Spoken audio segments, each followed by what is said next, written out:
एक बार की बात है कि एक ब्राह्मण बाजार से होकर जा रहा था कि वह बोला, हे नारायण, मैं तुझसे प्रार्थना करता हूँ कि तू मुझे 100 रुपए दे दे, तो मैं उनमें से 10 रुपए तेरे नाम के गरीबों को दे दूंगा, क्योंकि उसके पास तो अपने अगले खाने के लिए भी पैसे नहीं थे। नारायण को उस पर दया आ गई और उन्होंने उसकी प्रार्थना सुन ली। ब्राह्मण को तुरंत ही पैसे मिल गए, जिसमें से 10 रुपए उसने अपने दूसरे हाथ में रुमाल में बांध कर रख लिए, ताकि जैसे ही उसको कोई गरीब आदमी मिले तो वह उनको उन्हें दे सके। तभी उसके सामने एक अंधा आदमी भीख मांगता हुआ आया, तो जैसा कि उसने अपनी प्रार्थना में कहा था, उसने उसको 10 रुपए दान में दे दिए। उस अंधे को विश्वास ही नहीं हुआ, सो उसने पूछा, आपने मुझे ये पैसे क्यों दिए? ब्राह्मण बोला, नारायण ने मुझे अभी अभी 100 रुपए इस शर्त पर भेजे हैं कि मैं उनमें से 10 रुपए उसके नाम पर किसी गरीब आदमी को दे दूं। अंधा बोला, भगवान आपको सुखी रखे, मेहरबानी करके मुझे अपना सारा पैसा दिखाइए। मैंने अपनी सारी जिंदगी में 100 रुपए कभी एक साथ नहीं देखे, मुझे उन्हें कम से कम महसूस तो करने दीजिए। ब्राह्मण को इसमें उसकी कोई चालाकी नहीं लगी, इसलिए उसने अपना रुमाल उस भिखारी के हाथ में रख दिया। बेवकूफ आदमी, वह कुछ जरा ज्यादा ही सीधा रहा होगा। पैसों का रुमाल लेते ही भिखारी ने दिखाया कि वह उसका ही पैसा है, सो ब्राह्मण उसके ऊपर चिल्लाया और उससे अपना रुमाल छीन लिया। तो भिखारी ने जोर जोर से शोर मचाना शुरू कर दिया, बचाओ बचाओ, यह आदमी चोर है, यह मेरा सब कुछ छीनना चाहता है। ए लोगों, इसको पकड़ लो, अब इससे और लड़ने की ताकत मेरे अंदर नहीं है। आसपास चलते लोग चिल्लाए, क्या बात है, क्या किया है इसने?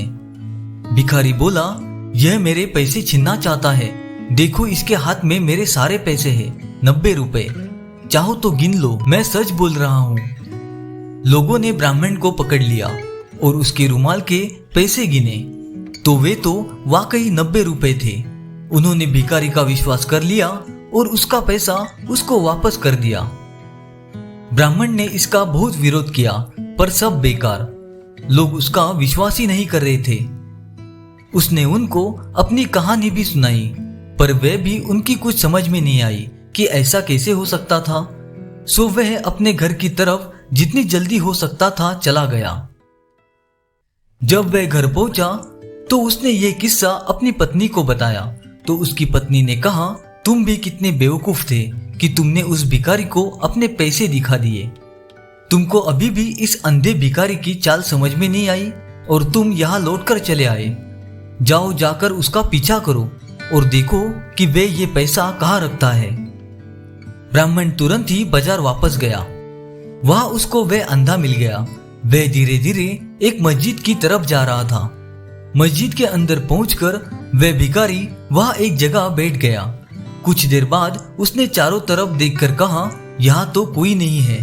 फिर भी यह यकीन करने के लिए कि वहां कोई नहीं था, उसने अपनी डंडी को अपने चारों तरफ मारा और फिर बोला, हाँ, यहाँ कोई नहीं है, ये जगह सुरक्षित है। फिर वह मस्जिद में एक कोने में गया। वहां पहुंचकर उसने थोड़ी सी मिट्टी हटाई और ब्राह्मण से लिए हुए 100 रुपए नीचे रखे एक मिट्टी की बर्तन में रख दिए, जो उसने वहां छिपा कर रखा था। फिर वह बोला, अल्लाह का लाख लाख शुक्र है, सुबह मेरे पास केवल 1000 रुपए ही थे, पर अब मेरे पास 1100 रुपए हैं। अल्लाह का बहुत बहुत शुक्रिया।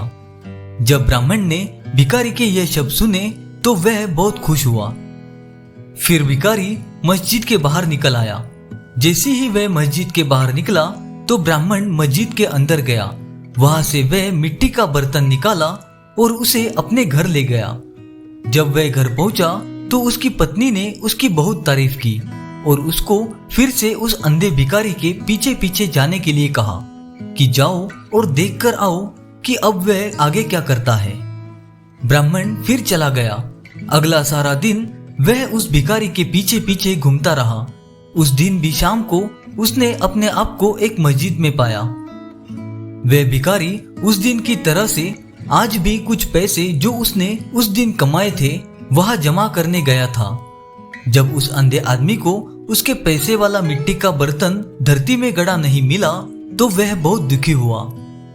वह बेचारा अपना चेहरा और छाती पीट पीट कर रोने लगा। इस सब से उसने इतना शोर मचाया कि उस मस्जिद का मुल्ला उसको देखने पहुंचा कि यह कौन रो रहा है। इत्तेफाक से यह मुल्ला भी अंधा था और बहुत चालाक था। मुल्ला ने भिखारी से पूछा, यहाँ तुम ये क्या कर रहे हो? सब लोग परेशान हो रहे हैं और मस्जिद की जमीन भी खराब कर रहे हो। चलो जाओ यहाँ से, तुम हमारे और हमारी मस्जिद के ऊपर पाप चढ़ाने वाले हो। यहाँ से तुम तुरंत चले जाओ, वरना मैं अभी लोगों को बुला लूंगा और तुमको अपने इस व्यवहार पर पछताना पड़ेगा। भिखारी बोला, जनाब, मेरे पास जो कुछ भी था मेरा वह सब डाकू लूट कर ले गए। यहाँ कोई चोर आया और वह मेरा सारा पैसा निकाल कर ले गया। मैं क्या करूं? मुल्ला बोला, तुम तो बहुत ही बड़े बेवकूफ हो। ये रोना धोना बंद करो और इस घटना से अपने अच्छे भविष्य के बारे में सीखो। किसी ने कभी क्या ये भी सुना है कि कोई अपने 1100 रुपए एक मिट्टी के बर्तन में रखकर इस मस्जिद जैसी आम जगह पर रख दे, जहाँ सारे दिन लोग आते जाते रहते हैं? अगर तुम ऐसा ही किया होता जैसा कि मैंने किया तो तुम्हारे साथ ये ना हुआ होता। गरीब भिखारी ने पूछा, तुम कैसे करते हो? मुल्ला बोला, मेरे पास एक बहुत बड़ी खोखली डंडी है। मैं अपना सारा पैसा उसी डंडी में रखता हूँ और वह डंडी मैं हमेशा अपने पास रखता हूँ। देखो ये यहाँ है। कहकर उसने अपनी डंडी उसके पैर पर मारी। फिर बोला, जाओ तुम एक और डंडी ले लो और फिर अपने पैसे के बारे में निश्चिंत हो जाओ। ये सुनकर ब्राह्मण ने अंधे मुल्ला की तरफ इस तरह से ध्यान से देखा जैसे वह उसका भी पैसा ले लेगा। सो उसने एक बड़ी डंडी ली, उसको खोखला किया और उसको मुल्ला की डंडी जैसा बना दिया। जैसे ही उसने ये कर लिया और फिर जैसे ही उसको मौका मिला, उसने मुल्ला की डंडी से अपनी डंडी बदल ली। मुल्ला जब भी प्रार्थना करता था तो अपनी डंडी जमीन में रख देता था और क्योंकि वह अपनी प्रार्थना दिन में कई बार करता था, इसलिए ब्राह्मण को यह मौका ढूंढने में बहुत देर इंतजार करना नहीं पड़ा। ब्राह्मण की पत्नी ने जब यह सुना और बहुत सारे पैसे देखे तो वह तो बहुत ही ज्यादा खुश हो गई। उसने अपनी पति से कहा, अब तुम फिर जाओ और देखो कि मुल्ला अब क्या करता है। हो सकता है तुम्हें उसका कुछ और खजाना हाथ लग जाए। ब्राह्मण ने उसका कहना माना और वह फिर से उसी मुल्ला की तरफ चल दिया। वहां जाकर वह क्या देखता है कि उसके पास एक और मुल्ला बैठा हुआ है। इत्तेफाक से यह दूसरा मुल्ला भी अंधा था। पहला वाला मुल्ला अपने पैसे खो जाने पर दूसरे मुल्ला के सामने रो रहा था। तो दूसरे अंधे मुल्ला ने उससे कहा, तुम्हारी बेवकूफी के लिए अल्लाह का तुम पर कुफ्र पड़े। अब तुम मेरी बात सुनो कि मैं अपने पैसे का क्या करता हूँ। मैं अपना सारा पैसा अपने कपड़ों में सिल कर रखता हूँ। वहां से मेरा पैसा कौन ले सकता है? मेरी सलाह मानो तो तुम भी ऐसा ही कर लो। जब ब्राह्मण ने दूसरे मुल्ला के ये शब्द सुने तो वह तुरंत ही वहां से भाग गया और मधुमक्खियों से भरा एक छत्ता खरीद लाया और उसको उसने एक मिट्टी के बर्तन की तली में लगा दिया। छत्ते के ऊपर उसने काफी सारा शहद रख दिया। इतना करके वह हंसा और बोला, हाँ, उसको डराने के लिए इतना काफी है। फिर उसने एक मुसलमान का वेश बनाया और दूसरे मुल्ला को शहद से भरा बर्तन देने के लिए उसके घर की तरफ चल दिया। उसके घर जाकर उसने उसको वह बर्तन भेंट में दे दिया। मुल्ला शहद से भरा बर्तन पाकर बहुत खुश हुआ। उसने उसको आशीर्वाद दिया। बर्तन देकर ब्राह्मण चला आया, पर वह अपने घर नहीं गया। वह उसके घर से थोड़ी दूर इंतजार करने लगा कि कब वह अपना शहद खत्म करता है। जैसे ही ब्राह्मण उसके घर से गया, मुल्ला ने शहद निकालने के लिए बर्तन में हाथ डाला और वह उसको बड़े बर्तन में से निकालकर छोटे छोटे बर्तनों में रखने लगा। उसने शहद से एक दो छोटे बर्तन भरे ही थे कि अब उसका हाथ शहद की बजाय मधुमक्खियों की छत्ते से जा लगा। मधुमक्खियों को उसका यह बुरा व्यवहार बिल्कुल भी अच्छा नहीं लगा।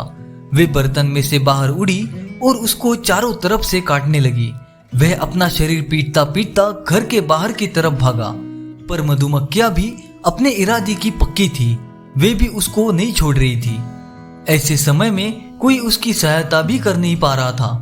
सो उस अंधे मुल्ला को अपने कपड़े उतारकर एक तरफ को फेंकने ही पड़े और घर के अंदर जाना पड़ा।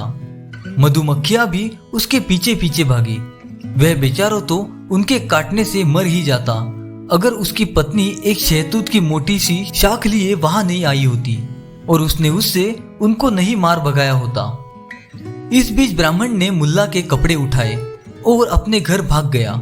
उसकी पत्नी उसको देखकर बहुत खुश हुई। वह बोली, हम लोग तो अब बहुत अमीर हो गए, अब हमें अपनी बाकी की जिंदगी के लिए कुछ नहीं चाहिए।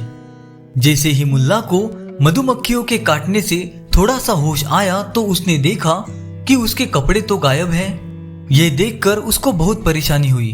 वह तुरंत ही पहले वाले अंधे मुल्ला के पास गया और उससे अपना सारा हाल कहा। दोनों ने आपस में मिलकर कुछ सलाह की और वे दोनों मिलकर अंधे भिखारी के पास गए और उसे जाकर अपनी अपनी कहानियां बताई। फिर तीनों मिलकर राजा के पास चले गए और उससे प्रार्थना करने लगे कि वह इस चोर की ठीक से खोज करे। राजा ने उन तीनों की बात ठीक से सुनी और उन तीनों की कहानियों में रुचि लेने लगा। वह खुद भी ये जानने की कोशिश में लग गया कि ऐसा कौन सा आदमी था जिसने इन तीन होशियार और चतुर लोगों को धोखा दिया है। उसने सारे शहर में ढिंडोरा पिटवा दिया कि जिसने भी ये सब किया है आकर स्वीकार करे तो राजा उसको माफ भी कर देगा और साथ ही उसको अच्छा इनाम भी देगा। यह सुनकर ब्राह्मण राजा के पास गया और उसको सारी कहानी कह सुनाई। राजा ने ब्राह्मण से पूछा कि यह सब तुमने अकेले ने किया या फिर किसी और ने भी तुमको इस बारे में सलाह दी? ब्राह्मण बोला, मेरी पत्नी ने यह सब करने के लिए मुझे उकसाया हुजूर, और फिर मैंने यह सब किया। फिर राजा ने उसकी होशियारी की सराहना की और उसको बहुत सारी भेंटें दी। फिर उसको वहां से भेज दिया। कहानी समाप्त। यदि आपको हमारी कहानी अच्छी लगी हो तो वीडियो को लाइक और चैनल को सब्सक्राइब करना ना भूलें।